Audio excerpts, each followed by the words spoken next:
former ANC Secretary General, Ae Magashule, has been expelled from the governing party, and that's after the former Free State Premier failed to meet a 7-day deadline to explain why he shouldn't be ousted.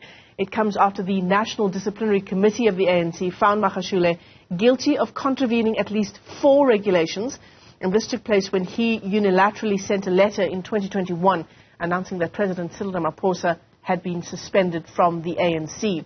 Let's get you some analysis on the story. We're joined this morning by political analyst Dr Ntsikelelo Breakfast via our video link. Doc, it's great to see you as always. Thanks very much for coming on to the channel. Surprised by this latest decision from the ANC? Of course not, Michelle. I think I saw it coming. I think the ANC wanted to convey a message that it takes the offense that he committed seriously of unilaterally suspending the president of the ANC without the knowledge of the NEC, and I presume that might have sent some mixed messages locally and also on a global scale. I think it was just unfortunate that he missed a golden opportunity to sort of like present his side of the story. But I think that was very symbolic in the sense that I think he was trying to convey a message that he's casting aspersions on his hearing.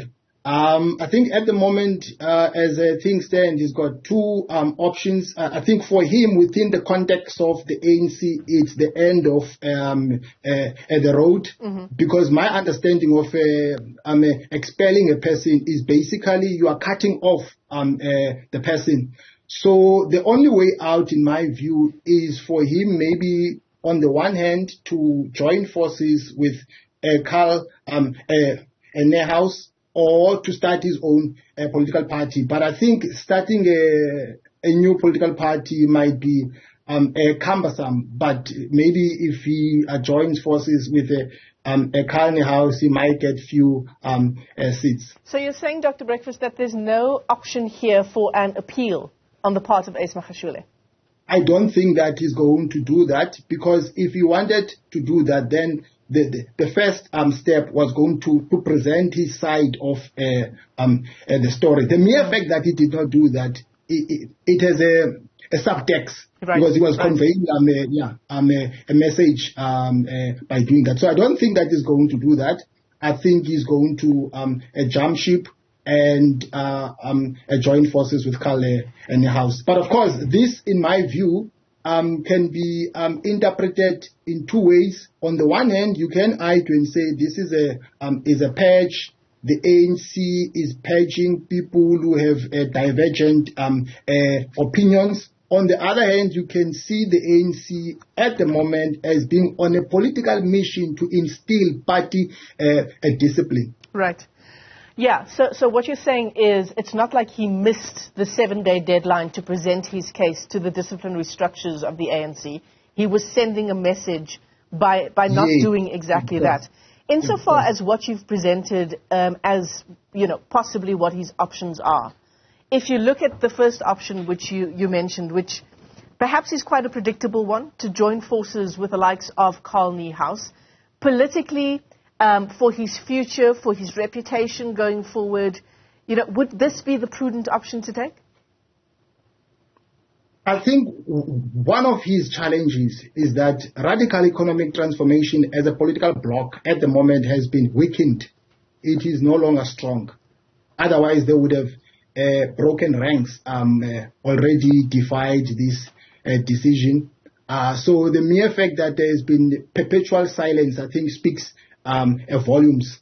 Secondly, I get the sense that, in my opinion, there is a fallout between him and former President Zuma, given the fact that he was not anointed by former President Zuma to be a presidential contender on behalf of radical economic transformation. So the mere fact that that bloc lost in the previous conference of the ANC was a political blow.